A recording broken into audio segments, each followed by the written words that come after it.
Hello, and welcome to this FlipRobot e-learning module.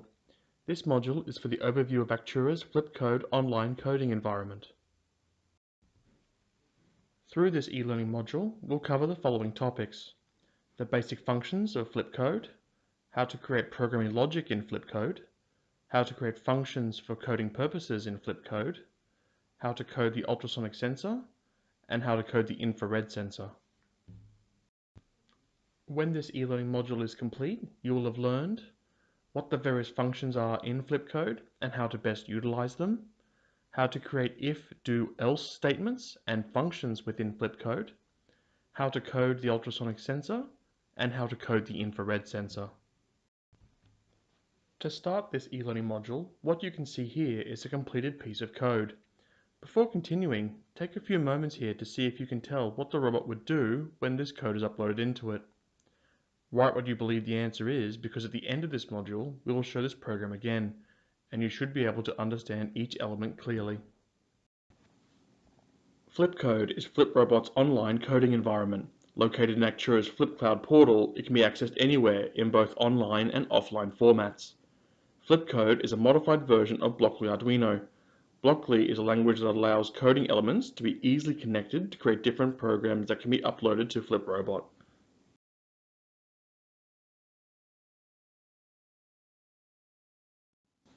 When opening FlipCode, you'll notice that two blocks are already on the coding pane. These are the blocks Setup and Loop. These are vital when building codes, as they need to be attached to any codes created in order to upload them to FlipRobot. We will now look at the functions of each.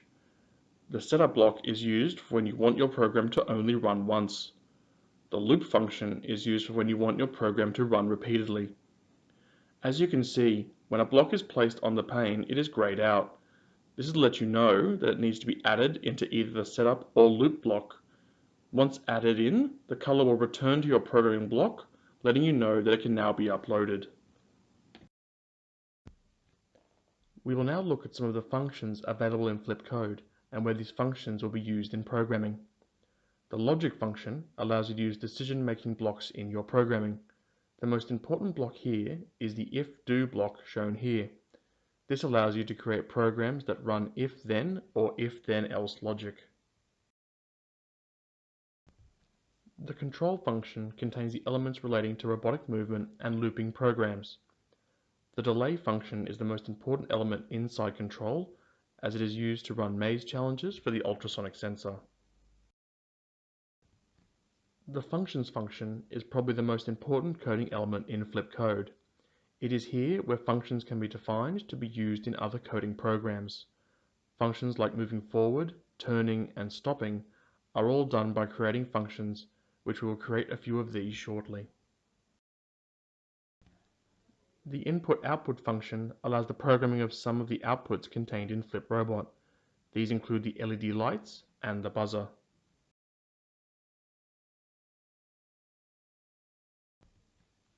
Below the functions in the FlipCode menu are the blocks used for the various hardware input and outputs used by FlipRobot. The Motors tab allows you to program the DC motors as well as servo motors. The DC motor blocks will be used when programming movement. The servo motor blocks will be used in the SA2 set of extension kits for FlipRobot, which focus more on humanoid movement. The Sensor tab is used to add a sensor into coding. This can be the ultrasonic sensor for maze challenges, the infrared sensor for line tracing, and the light sensor, which is used in the extension kit for Topic 3. The remote control allows the programming of the various buttons on the remote control. We will now look at how to program the motors. On the screen, you can see two blocks of code for the DC motors for FlipRobot. One of these program the robot to move forward, and the other will have it spin in a circle. Now have a go at figuring out which one is which. Once you have your answer, you can move on to the next slide. Congratulations, all of those who said the code on the right is the one that had the robot move forward, as that is correct. The reason why you set one motor in one direction and the other in reverse is that if you look at the motors on your FlipRobot, you will see the motors are mirrored, meaning if both are set in the same direction, they will spin in different directions. If you want to confirm which wheel will spin in what direction, Simply grab the wheel and note the direction it turns when spinning forward and backward. We will now look at some basic programming logic utilized in FlipCode. This will include how to turn an if-do statement into an if-do-else statement, and also how to create a basic function. If-do-else statements are one of the key programming logics used in the programming lessons for FlipRobot. In the logic section of FlipCode, you can grab an if-do block, and we will now look at how to create an if-do-else block. To create this, select the if-do block from the logic menu and place it in the programming pane as shown. From here, click the cogwheel on the coding block, which will open a submenu shown. In this submenu, you can click in the else statement as shown, and this will update the logic block to an if-do-else statement. To close the menu, click the cogwheel again. We will now look at how to create a function in FlipCode. Functions are rules you set for FlipRobot that can be used in programs. For this exercise, we're going to create the function that tells FlipRobot how to move forward. The first thing you'll want to do is to grab the do something function block from the functions menu as shown. We're going to change the name of this function to forward by amending the text box. Now we are ready to add our two DC motor blocks to the function to advise on what forward is. Grab one of the DC motor blocks from the motors menu as shown and add it into your function block. As we are programming DC motor 1, we want to set it to counterclockwise for it to move forward and set the speed to 255. We can now copy and paste that DC motor block using Ctrl-C and then Ctrl-V to create another one for telling the other DC motor what to do. As discussed earlier, we want this motor to spin clockwise as it is facing the opposite direction to the first motor. Again, we will set the speed to 255. We have now successfully created the function of forward. This block is just the rule for forward, and we still need to tell the robot we want it to move forward. To do this, if you enter the functions menu again, you will see a new block called forward. If you move this block into the coding pane, into the loop block, we are now asking the robot to perform the action of forward repeatedly. It's now your turn. Go ahead and create the forward function in FlipCode and add it to the coding pane ready for upload. We will now look to upload our forward command to your FlipRobot. You first want to connect your FlipRobot to your laptop via the USB to micro USB cable that came with your FlipRobot starter kit. Once connected and switched on, the first item to select is the Flip Brain from the top menu. This will always be E300 for the FlipRobot starter kit, as this is the model number being used. The next item to select is the port. This will be different depending upon the USB port you currently have the FlipRobot plugged into, but will always start with FR device. For Mac users, there will be several options here, so ensure you select the last option in the menu, as this will be the correct port. Finally, click Upload to begin uploading the code to your FlipRobot. This process should take around 20 seconds, and once uploaded, the robot will immediately begin running the program. So for this activity, we recommend sitting the robot on its end, so the robot does not run away once the upload is done. Now give uploading this code a try, and once done, click the arrows to continue the module. We will now look at how to create a program with the ultrasonic sensor that utilizes forward and stop commands.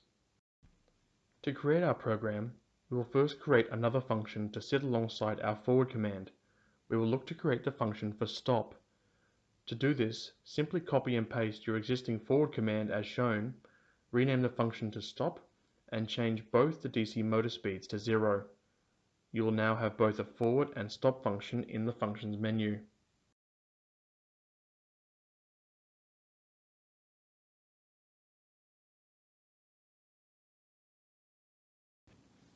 We will now look to introduce our logic coding blocks to the program.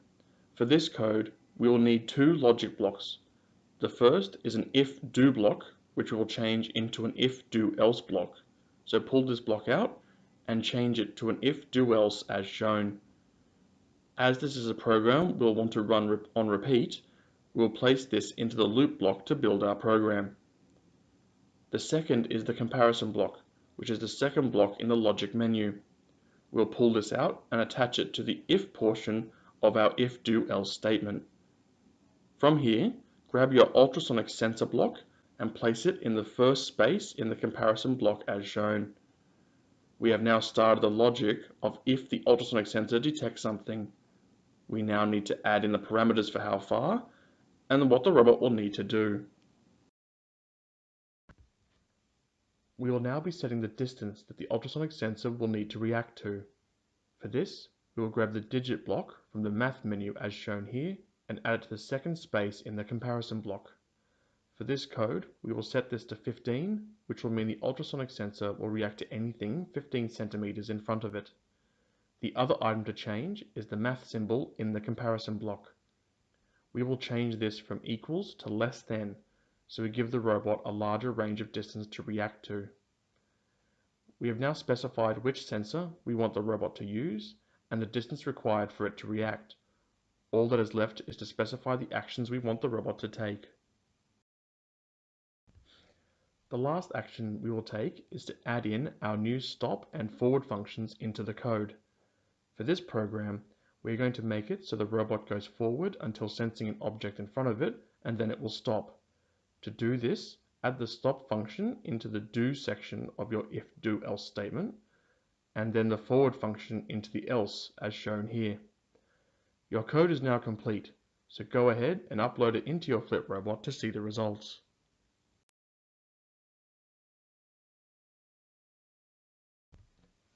Now that we have created an ultrasonic sensor program, we will now look at creating a program using the infrared sensor. The first thing we will do to create our line tracing program using the infrared sensor is to create the functions for left and right. The way that line tracing works is that the FlipRobot will make a series of turns to keep itself on the line, which is why we use left and right functions.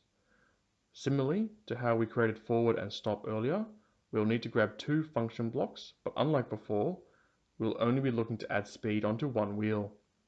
This will allow the robot to perform a turn. Go ahead and create left and right as shown here. Now that we have our functions, we'll need to grab the infrared sensor block from the sensors menu, as well as an if, do, else statement. Make sure to add the if, do, else statement into the loop block, as we'll want this code to run repeatedly in order to trace the line. From here, add the infrared coding block into the if statement, and then add the left and right statements into the do and else spots.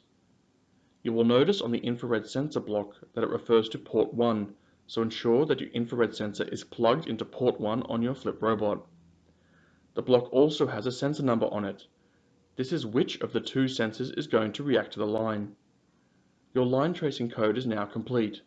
Go ahead now and upload this code to your FlipRobot, and using the line tracing map included in your FlipRobot kit, place your FlipRobot on the line to begin the tracing program. If your robot has difficulty following the line, then simply turn the robot around so it traces the line in the opposite direction. We have now finished the coding activities contained in this module. Earlier, we showed you this example of a completed flip code and asked you to write down what it was. Take a moment now to look at your answer and see if you would like to change it, as I will reveal the answer now. This code is used for maze running challenges with FlipRobot. If you look at the code, you will see the robot is instructed to move forward, and when sensing a wall, it will turn right for half a second. This is where the delay function comes in, and then continue. Feel free to attempt this code yourself and see if you can get your robot to run a square maze challenge using this code. You have now completed this e-learning module. Over the course of this module, you will have learned what the various functions are in FlipCode and how to best utilize them, how to create if, do, else statements and functions within FlipCode, how to code the ultrasonic sensor, and how to code the infrared sensor. There will now be a short quiz. Once passed, this e-learning module will be complete.